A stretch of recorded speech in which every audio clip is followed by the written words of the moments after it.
Hello everyone and welcome back to ICT channel. तो आज हम इंग्लिश लैंग्वेज की अपनी वीडियो के 25th डे के सेशन को हम आज स्टार्ट करेंगे और आज की इस वीडियो में हम इंग्लिश लैंग्वेज के और इंग्लिश कम्युनिकेशन के एक बहुत ही इंपॉर्टेंट पार्ट को यानी एक्टिव वॉइस और पैसिव वॉइस के बारे में हम आज पढ़ने वाले हैं।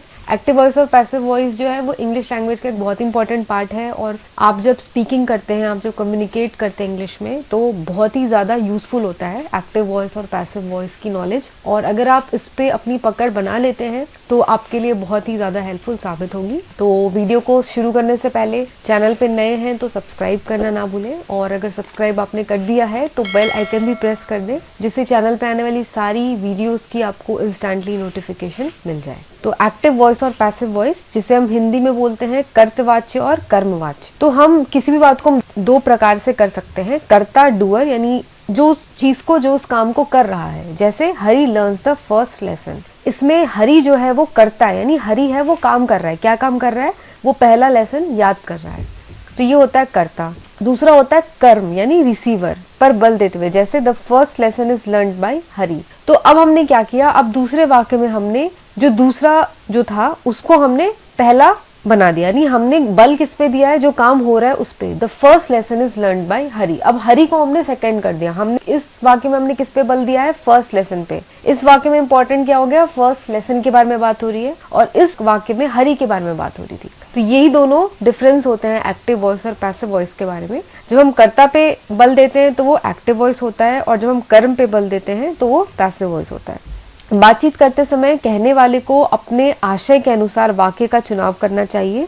इनका अभ्यास कीजिए और बोलने की अपनी योग्यता बढ़ाइए। तो हम जैसे जैसे हम बात करते हैं तो उस हिसाब से हम एक्टिव वॉइस और पैसिव वॉइस को यूज करते हैं। तो जैसे जैसे आपको जरूरत पड़ेगी वैसे वैसे आप इसका इस्तेमाल करेंगे। तो यहाँ पहले देखते हैं, Ram killed Ravana, Ravana was killed by Ram. तो ये दो वाक्य है। राम ने रावण को मारा, Ram killed Ravan, and Ravan was killed by Ram, Ravan Ram के द्वारा मारा गया। तो राम ने मारा और रावण को मारा गया। ये वाक्य में यही दो अंतर है। तो पहले जो वाक्य है, पहला वाक्य जो है वो एक्टिव वॉइस का है, दूसरा वाक्य है वो पैसिव वॉइस का है। तो एक्टिव वॉइस में जो कर्ता है वो राम है जो कि प्रधान है और दूसरे वाक्य में कर्म यानी रावण प्रधान है। तो इसमें प्रधान कौन है, इंपॉर्टेंट कौन है? राम है। और दूसरे वाक्य में रावण इंपॉर्टेंट है क्योंकि रावण के बारे में बात की जा रही है। कर्तवाच्य से कर्मवाच्य में बदलने पर कई बार बाय का प्रयोग किया जाता है। जैसे अब जब भी हम एक्टिव वॉइस को पैसिव वॉइस में चेंज करते हैं तो हम बाय का यूज करते हैं। जैसे यहाँ आप देखो, ये वाक्य में राम किल्ड रावणा। अब हमें इसको उल्टा करना है कि रावण को राम ने मारा, तो हम लिखेंगे Ravan was killed by Ram, यानी ये काम हुआ किसके द्वारा? राम के द्वारा, by Ram. Cricket will be played by them, यानी इसका हम एक्टिव कैसे बोलेंगे? They will play cricket. तो दे का हमने देम कर दिया, बाय देम कर दिया। Cricket will be played by them. तीसरा जो रूल इम्पोर्टेंट वो क्या है?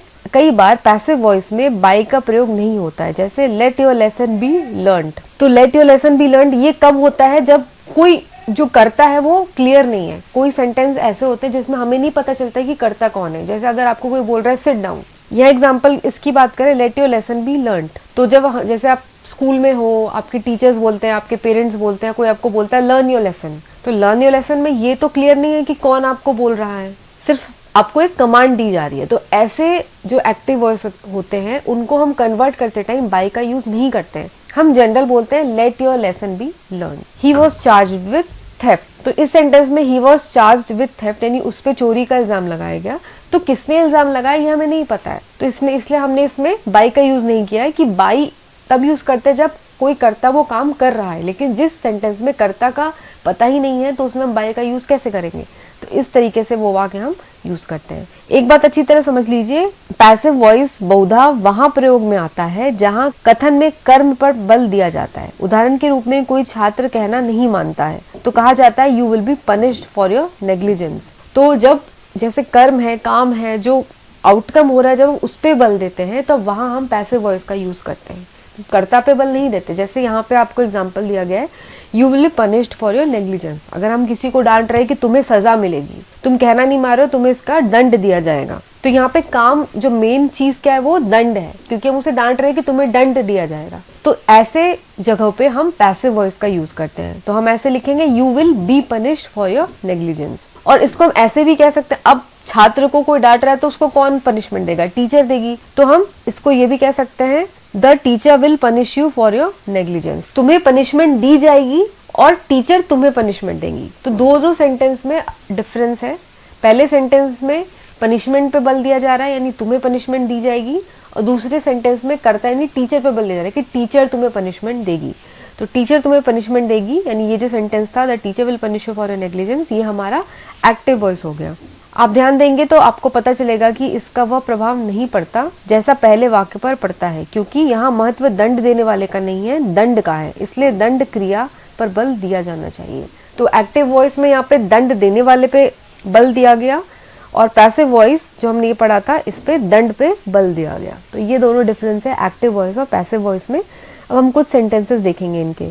तो पहले हम जो एक्सप्लेनेशन दिया है पहले हम वो पढ़ेंगे, उसके बाद हम सेंटेंसेस रीड आउट करेंगे।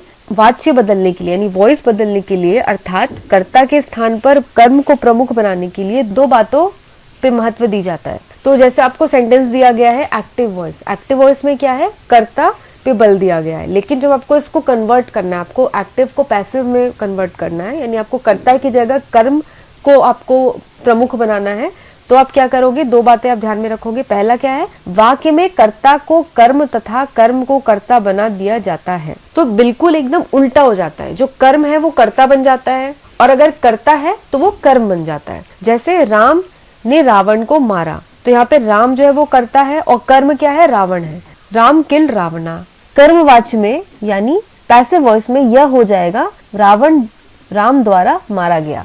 तो पहले में कर्ता जो था वो अब दूसरे सेंटेंस में यानी पैसिव वॉइस में हमने चेंज किया, तो कर्ता बन गया, और जो कर्म था यानी जो रावण था वो हमारा कर्ता बन गया। यानी जो कर्म होता है वो पैसिव वॉइस में कर्ता बन जाता है, और जो कर्ता होता है एक्टिव वॉइस में उसको जब हम पैसिव वॉइस में चेंज करते हैं तो वो कर्म बन जाता है। यानी जो पहले वॉइस में इम्पोर्टेंट था वो दूसरे वॉइस में इंपॉर्टेंट नहीं रहता है। तो अब हमने इसको चेंज किया तो बन गया Ravan was killed by Ravan. अब रावण यहाँ पे कर्ता बन गया और राम जो है वो कर्म बन गया।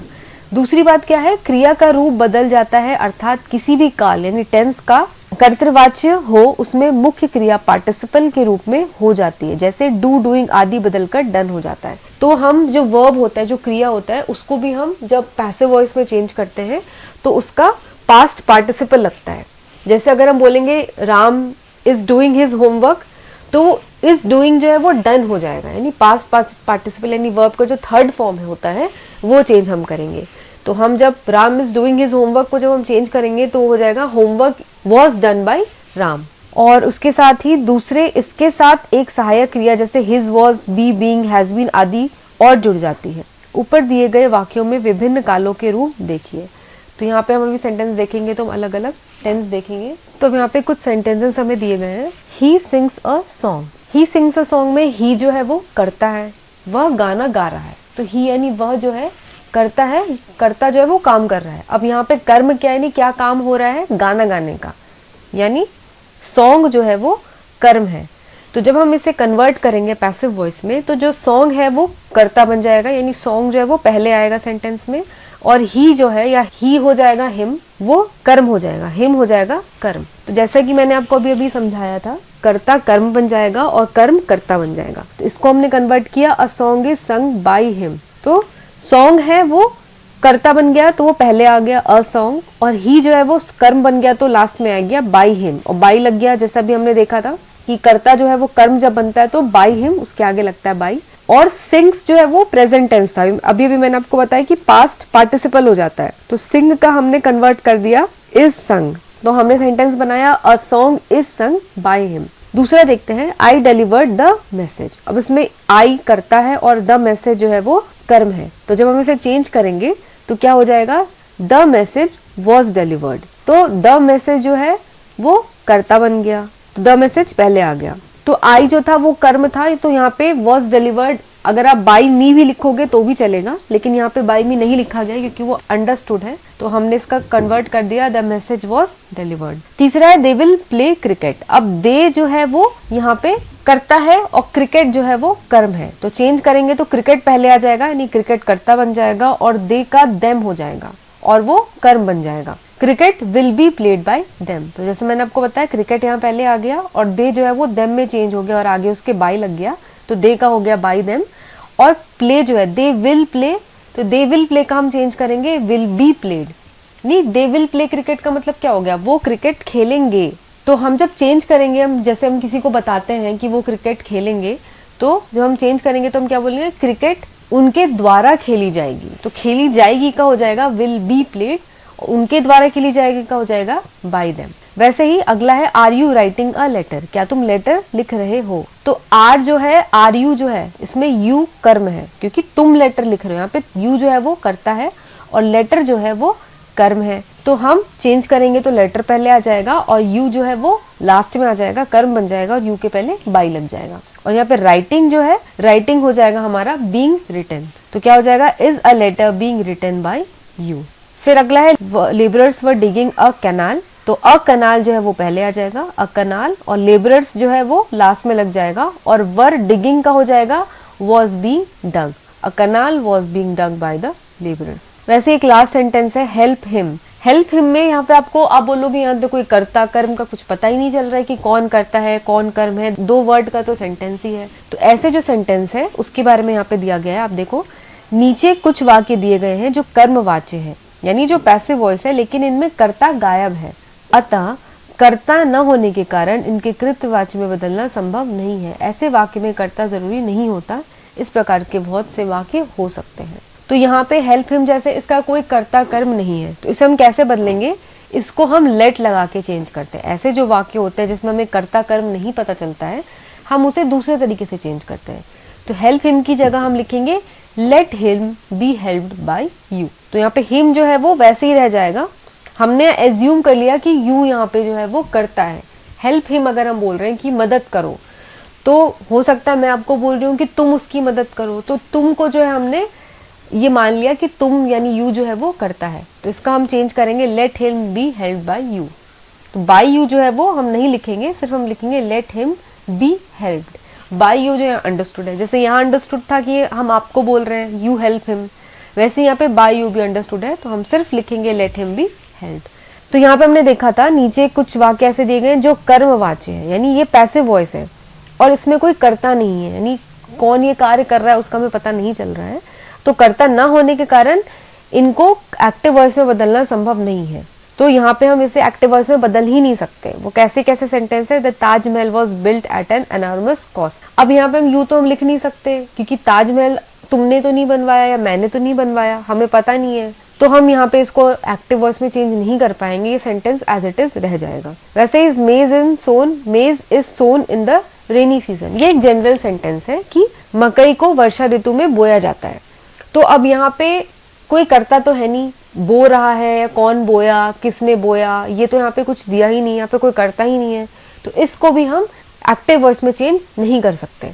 वैसे ही कुछ वाक्य और है, ही वॉज एक्यूज्ड ऑफ थेट, have you been cheated, has he been informed. तो ये सारे जो सेंटेंस है ये ऐसे ही हैं जिनमें कोई कर्ता नहीं है और कर्ता न होने के कारण हम इसे चेंज भी नहीं कर सकते। अब आता है इंपेरेटिव सेंटेंसेस। आज्ञार्थक एवं प्रार्थना परक यानी इंपेरेटिव मूड कर्तृवाच्य के वाक्य कर्मवाच्य में बदलने के लिए लेट का प्रयोग वाक्य के शुरू में होता है।